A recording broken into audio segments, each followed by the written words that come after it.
Obviously, your friendships on Riverdale were so iconic and everyone was obsessed with you guys. What was your first impression of those women? I'd known Lily because we did our chem reads together. She was lovely. And like we also were like in this thing together. We both hadn't booked it. So we had this like kind of hive mind. So we flew there together. We lived together season 1. Like we were so close and we never met Cammie. And then Cammie walks in and this is so funny. The way we all met, we were on a group chain. We're all at the Sutton Place in Vancouver and we're like, hey, let's all meet in the jacuzzi in an hour. Like, what? We all met in the hot tub and Cammie walks in and she's got like, we're like 20, 21, and she's got this like little black bathing suit on. She got this like tat under her boob and she looks all hot. And I was like, you're the coolest person ever. Like, bye, you're never gonna like me. But no, we all became best friends like immediately. The 3 of us were so close. It was interesting because the boys and the girls kind of got cliquey. Like the boys all loved each other, the girls all loved each other. But no, it was like a match made in heaven really fast. Almost scarily fast. We're like, this is gonna burn out quickly, and then it just never did. How did you guys avoid jealousy over like roles and screen time and who was getting more attention and the producers and all the things? We never had a problem with that. I think because we all started at the exact same place, we were able to just support. That was all it was. It was just supporting each other through the hard times, the lows. I mean, being in your early 20s and booking a show like that skyrockets to success, thank God we had each other. So it became this thing where instead of pitting each other against each other, we were leaning on each other in every second of the day. What is your relationship like now with your father? It's complicated. I love that man with every fiber of my being. He is one of the smartest people on the planet, but it's still complicated because I still hear what's happening at home and there are occasional issues. And so I draw really firm boundaries. There are times where I don't talk to him for 6 months or so, and I'm very comfortable with that. He wishes we spoke more. I'm doing what I can. Can you talk to me about the types of conversations that you've had to have with your parents in order to move forward to where you're at now? It was a lot of needing validation. It was a lot of needing like, this actually happened, right? And this is how it went down. And I did this and you said this, or what happened? Because my brother said this is what happened. So which one actually happened? And there's a lot of like actually trying to piece together my childhood and also saying these things to my father and having him acknowledge that's exactly what happened. That was the most important piece to me to have a relationship now. What boundaries have you had to set in order to kind of have a healthier relationship with your father? You know, with actually both of my parents, they don't call me. I call them. That was really important to me. I was like, I'm tired of being the one who gets the phone calls. When you look back on your childhood, like, is there anything you wished your family could have really done differently? I wish I would have felt like a kid. May I set the record straight about something on Riverdale, actually? Yeah. I would love to do this on air. Recently, an article came out saying that we all fucked each other on the show. I did not touch a single person on that show with a 10-foot pole. May I just repeat that one more time? I did not fuck a single person on Riverdale. That's what happened. Thank you for coming to my TED Talk. It was just like this article that came out that was like, we all fucked each other all the time. And I was like, hey, no, I don't mix business and pleasure like that. I've never hooked up with a co-star. Do you know why, though? You know what's really ironic about all this is Cole sat me down during the pilot and was like, if I can give you one piece of advice, Mads, do you have a cigarette? He was like, don't hook up with any of your co-stars, okay? And so I was like, okay, got it, I won't. As he is. He's like, hey, right. But you know what? Honestly, best advice I've ever been given was from Cole Sprouse. Do you think you'll ever rewatch it? No. What about when you have a daughter or a son? I'm not letting her watch that. Actually, no, I will. I'm just kidding. I watched the pilot the other day and started sobbing. The show could have been so good. Like, I watched the pilot and I was like, this is what it could have been. But I'm also so thankful for it. Like, it's why I'm where I am right now. I met the friends I have. I love Cheryl Blossom more than anyone could ever love a character in my life. She was the most fun, psychotic, crazy woman of the planet Earth. And always a wild ride and always a challenge. So I can't complain. I think watching it would be, there's still like a bit of sadness about it ending. So I think it would be kind of like heartbreaking to watch because I was going to work and seeing my friends every day. Wait, why did you watch the pilot randomly? I was in Tulsa, Oklahoma, shooting this movie, and it was like recommended for you, Riverdale, and I was like, haha, okay, what's wrong with me? And I was also on like night shoots, so I was really overexhausted. I was like, I'll turn it on and go to bed. I watched the whole thing. I'm sobbing in bed by myself. My relationship with my father was really complicated because he has behavioral issues, and he would have extreme highs and extreme lows. And in the extreme highs, as a child, it's like you have the most fun dad in the world. It's like you can't live and breathe without that person being around. And then that person is ripped away from you and being cold to you and not responding when you tell them that you love them and getting angry at you and lashing out for no reason. And you think it's your fault as a child. Usually the issue was I became this like key to unlocking his good mood. So when there was bad things going on in the house, I would be called to come and fix the problem. So no matter what the issue was, if he was upset with my mother or my brother, I would be sent in to essentially disarm him emotionally. I remember one night I was out, and I won't detail what was happening at my house because it's incredibly personal, but I was out at a ballet and I got a call saying you have to come home immediately. I had like 16 missed calls and I had to come home and deal with a situation that was so incredibly unsafe and so disrespectful as a child to put me in. I had a lot of resentment towards everyone in my family for putting me in that position when they could have just gone to professionals and dealt with it properly. So it was tough. How did you process any of this? I didn't. Push it out of your head. Don't think about it. This is just the reality. You don't know anything different. I think I was struggling with understanding that he didn't not love me. I think there was still this like idea in your head when you're a kid that it's like so deeply ingrained with you that this person can't possibly care about me and love me if they're treating me this way. And I thought I'd worked through that. I thought as an adult I understood that, but there was still that like little Madeline inside that was like, my daddy doesn't love me. Talk to me growing up about your relationship with your mom and your relationship with your dad. My mom is like the protector. My mom always was trying to keep the peace. Her words were peace and tranquility. And so she did her absolute best to not let me see the trickling effects of my father's behavior. My relationship with my father was really complicated because he has behavioral issues and he would have extreme highs and extreme lows. And in the extreme highs, as a child, it's like you have the most fun dad in the world. It's like you can't live and breathe without that person being around. And then that person is ripped away from you and being cold to you and not responding when you tell them that you love them and getting angry at you and lashing out for no reason. And you think it's your fault as a child. Are you single? You know, I'm 31 and I am in a place in my life where I've been a public figure for 10 years. And I've tried to navigate my private and my public lives for a very long time. In this phase of life, what do you want out of a relationship? Okay, that's a great question. Consistency, kindness, love. It's like honestly not that hard, I think, to be in a good relationship. It's communication, support for my career.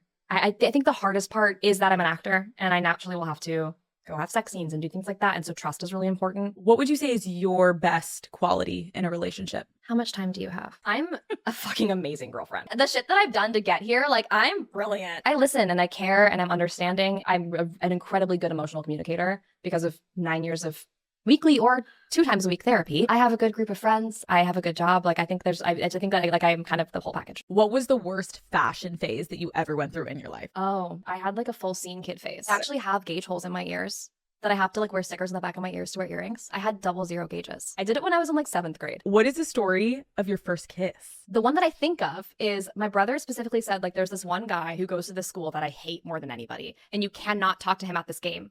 And I was like, you got it. Love you so much. And then I saw him and I was like, he's kind of hot. And then I'm pretty sure he became my first boyfriend for like 6 months. And my mom would like drive us around in our minivan. What was the most random job that you worked before your big break as an actress? I was a window salesman. I was on Craigslist and I was like, what's the highest paying job I can find? And by the way, I was getting jobs on Craigslist. I absolutely could have been murdered. And it was in Redondo Beach. And they were like, you go door to door and you sell windows to people. And I was like, bet. So I went and it wasn't working. And so I started waiting outside the houses till the wives would leave. And then I'd go to the door and like make myself cry and get the husbands to buy windows. I had a really high return rate was the problem because they didn't actually want the windows. They were trying to get the girl who's crying on the doorstep to leave. What was your first like big purchase once you got your paycheck from Riverdale? You know, I actually, every season that we got picked up, I bought myself a new Cartier ring. I have 7 Cartier rings for the 7 seasons of the show. Do you remember like an early core memory of like the first time you realized like maybe your dad was struggling with mental illness? When I was 8, my brother and my mother were in South Africa and my dad and I had some sort of falling out over something. I don't even know what it was. And I told him I loved him. I was like crying, telling him I loved him. I wanted him to tell me he loved me back and he told me he didn't love me. And he left the house. But I remember sitting there and being like, my father doesn't love me. Like I did something very wrong. And I was calling my mom and they're on a different time zone. And that was the first time she was like, this has nothing to do with you. This is fully your dad. And that's when I really first understood that.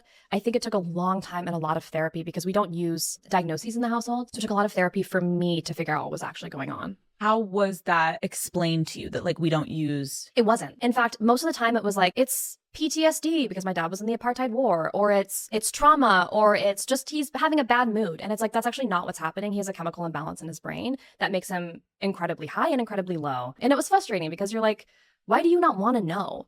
It will help understand and educate us on what's happening so it's not his fault either. Do you know what I mean? He's not trying to be like that. You had mentioned there was a time in your life where you didn't think you wanted to have kids. And now you think you do. Talk to me about that shift. There's like 2 sides to it. One was the societal pressure of being a woman. You are here to bear children. I'm like, go fuck yourself. No, I'm not. Also being a woman in Hollywood. And it's like, you only have so many years before your prime is over. And if you use them on, it's like, it's so much pressure that I was like, I'm just taking this off of the table for now. The other side was much more deep rooted in, I refuse to raise a child in a dysfunctional home. I refuse to raise a child where they believe that they are not loved. I never felt like that was possible because of what I saw as a child. And then as an adult, something clicked 8 months ago. This is like really recent. I was talking to my therapist and I was like, I mean, if I could just have consistency, like if I could have a kid with my best friend, I would love that. And she goes, hey, you can. That's literally, you can pick your partner. You can have a kid with your best friend.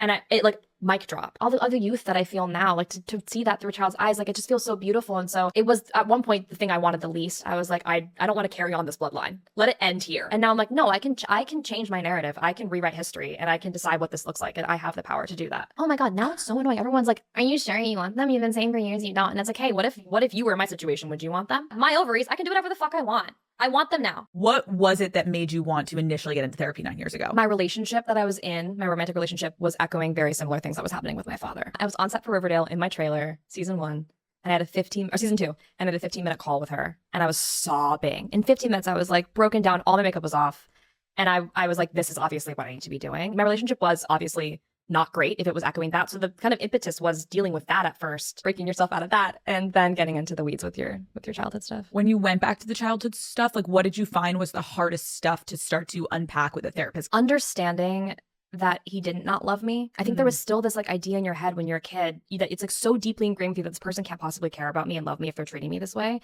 And I thought I'd worked through that. I thought as an adult I understood that, but there was still that like little Madeline inside that was like, my daddy doesn't love me. Working through that, it still comes up occasionally at 31, 9 years later. But I think that was the hardest thing was to really, truly at a cellular level, believe and understand that this has nothing to do with love or how much he cares about me. It has to do with fully him in a chemical imbalance. Okay, so now talk to me about where you're at now through therapy. Choosing partners was always tough for me.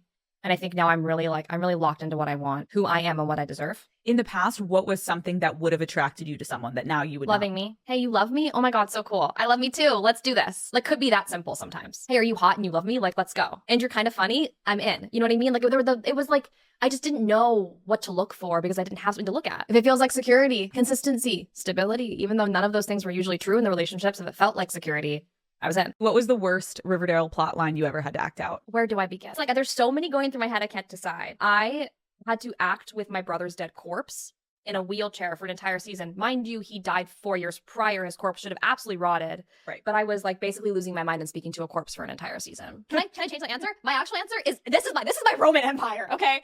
When I became a witch on that show, Roberto, is this my camera? Roberto, when I became a witch on that show, there was one thing I told you. I said, I never want to see lasers coming out of my hands, okay? What did he do in the season finale of season 6? I'm like Scarlet Witching up in the air, singing and crying with lasers shooting out of my hands at a comet that ends up wiping out all of Riverdale, which is why we're in the 50s in season 7. Hey, what? I see it every day. The meme of me like crying and screaming and like I'm going to describe a guy and you're going to say if you're in or out. He took you on the best first date of your life, but he's fresh out of a messy breakup. out. I'm 31. Okay, he's super fun and social with his friends, but he's shy and reserved around yours. That's fine, I'm in. I think it's kind of charming. How important is it for you to have your friends be friends with the person that you're dating? I think it's important that they get along and that like my there's a couple people in my life that are my North Stars. If they love my partner, I'm in. If they hate them, I'm literally out. Madeleine Petch, welcome to Call Her Daddy. Hi. You kind of want to talk about some things that you've never publicly spoken about. My relationship with my father was really complicated because he would have extreme highs and extreme lows. I would be sent in to essentially disarm him emotionally. They had like 16 missed calls and I had to come home and deal with a situation that was so incredibly unsafe. I had a lot of resentment towards everyone in my family. I spent a lot of my life not loving myself because I was like, if the person who made me doesn't love me, how the fuck am I supposed to love myself? And it even affected my relationship with men moving forward as an adult because if I didn't feel needed, I didn't feel that connection. There was a moment in a relationship where I knew in my heart it was over. I stayed for a year and a half longer because I watched my mom stay forever. May I set the record straight about something Yeah. in Riverdale, actually? Yeah. I would love to do this on air.